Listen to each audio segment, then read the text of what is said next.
Hello, welcome to my kitchen. અને આજે બનાવીશું સુરતનો પ્રખ્યાત એવો સુરતી લોચો. તેના માટે મેં અહીં 2 કપ ચણા દાળ અને 1/4 કપ અડદની દાળ લીધી છે.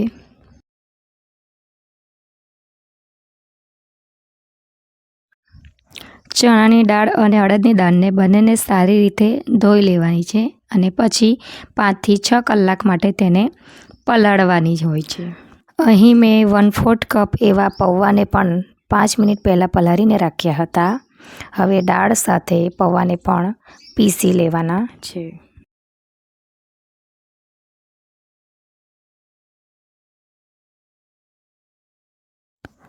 હવે બેટરને એક અલગ વાસણમાં ટ્રાન્સફર કરી લઈશું. અહીં મેં બેટરમાં 1 કપ ખાટી છાશ એડ કરી છે. તમે ખાટું દહીં પણ લઈ શકો છો, પણ દહીં કે છાશ એ ખાટું હોવું જોઈએ. હવે સારી રીતે મિક્સ કરીને તેને ફર્મેન્ટેશન માટે ગરમ જગ્યાએ 7 થી 8 કલાક માટે રાખી દેવાનું છે.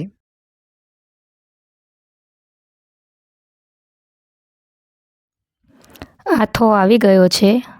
હવે એક અલગ બાઉલમાં જોઈતા પ્રમાણમાં ખીરું લઈ તેમાં પાણી એડ કરીને આ ટાઈપની બેટરની કન્સિસ્ટન્સી રાખવાની છે. ખીરું પાતળું રાખવાનું છે. તેમાં સ્વાદ અનુસાર લીલા મરચાં, આદુની પેસ્ટ, મીઠું, હળદર નાખવાની છે. સારી રીતે મિક્સ કરી લેવાનું છે. બીજી તરફ સ્ટીમર પણ ગેસ પર ગરમ કરવા રાખી દેવાનું છે. હવે ખીરામાં 1 ચમચી તેલ નાખીને મિક્સ કરી લઈ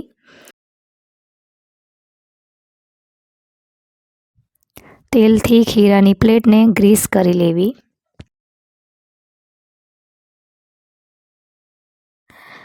બેટરમાં અડધી ચમચી ઈનો નાખી ફેંટી લઈ તરત જ પ્લેટમાં બેટર સ્પ્રેડ કરી લઈ તેના પર લાલ મરચું સ્પ્રિંકલ કરીને 10 થી 15 મિનિટ માટે તેને સ્ટીમ કરી લેવાનું છે.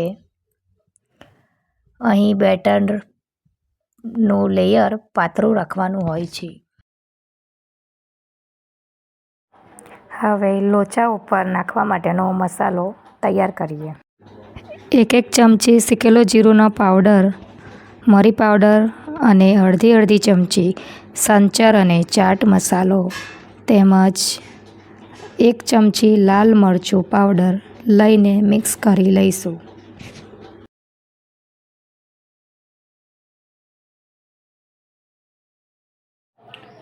લોચો તૈયાર છે. હવે તેને સર્વિંગ પ્લેટમાં કાઢી લેવું. તેના ઉપર બનાવેલ મસાલો સ્પ્રિંકલ કરી ઉપરથી ડુંગળી, સેવ અને કોથમીરને એડ કરી દેવું. તમે બટર અને ચીઝ પણ નાખીને ખાઈ શકો. કોથમીર અને ફુદીનાની ચટણી સાથે સર્વ કરી શકો.